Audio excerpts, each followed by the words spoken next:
House Rosby, a minor house in the Crown Lands, had never been a major player in the grand scheme of Westerosi politics. However, they were one of the first to yield during the conquest, and remained loyal to the Targaryens ever since. That is, until the Dance of the Dragons. The dance saw the Targaryen family and their supporters split into two factions: the Blacks, supporting Rhaenyra's claim to her father's throne, and the Greens, backing her younger brother, Aegon.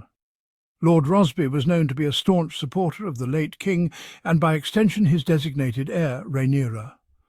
When war erupted, he was among the first to be captured and imprisoned by the Greens. As a minor lord, Rosby's resources were limited, and he had two children, vulnerable and alone. His first priority was survival, so Lord Rosby did what he felt he had to do and joined the Greens. When Rhaenyra reclaimed the throne during the fall of King's Landing, his decision to defect was perceived not as desperation, but as disloyalty.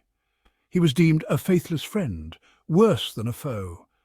Despite his pleas for mercy, Lord Rosby lost his tongue and his life. But what of his children? Prince Daemon, the Queen's consort, argued for the eldest, a 12-year-old girl, to be wed to their bastard dragon rider, Hugh the Hammer.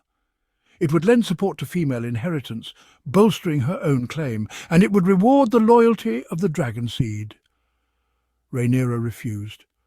Instead, she allowed Rosby's inheritance to pass to the son. Rhaenyra's case was special, after all. She had been named as her father's heir.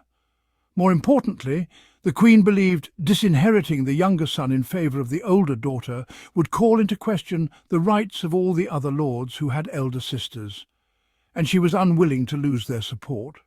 Meanwhile, Rosby's daughter saw the decision as betrayal, and soon his daughter would have her revenge. Only a few months later, the capital devolved into violence and chaos, and Queen Rhaenyra was forced to flee.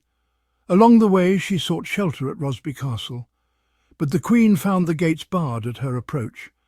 The command had come from none other than the late Lord Rosby's daughter. What befell Rhaenyra thereafter was the loss of her crown, her home, and her life. In the Game of Thrones, loyalty is both a virtue and a curse.